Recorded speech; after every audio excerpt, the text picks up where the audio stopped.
kelib, u ulkan bir saxovat daraxtiga, mehr oqibat daraxtiga aylanishini hech kim bilmasdi.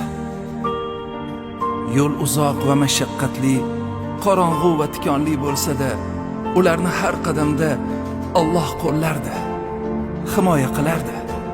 Chunki ular Alloh uchun, xalqi uchun, vatan uchun yo'lga chiqqanlar edi.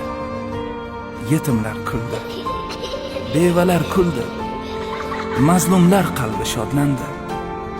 Muhtoj va miskinlar to'ydi. Yurtga barokat keldi ortidan, mehr keldi, shukr keldi ortidan. Shunday bo'lsinki, sizlar uchun bosh silaydigan yetimlar xulosini dunyoda farzandlar ilohi sizga o'xshagan saxovat pesha insonlar bo'lsin. Bir tan bo'ldi ular, bir jon bo'ldi ular, go'yoki sahobalardek, tug'ishgan aka-ukalardek. Daraxt ildiz otdi, meva berdi. Danaklardan yana minglab daraxtlar undi. Endi uning cheki yo'q, endi uning oxiri yo'q. Endi ular jannatga qarab yo'l olgan yaxshilik elchilari.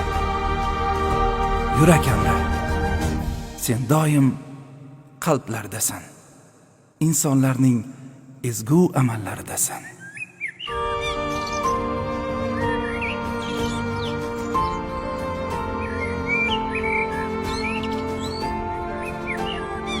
Bugun endi boshqacha.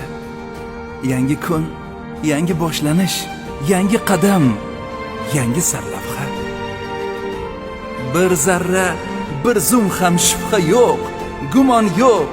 Chunki uning taqdiri buyuk, zotan niyati buyuk, maqsadi buyuk. Eng boshida turgan habibi buyuk. Uni qo'llaguvchi Robbisi buyuk. Vaqf xayriya jamoat fondi. Birgalikda biz katta kuchmiz.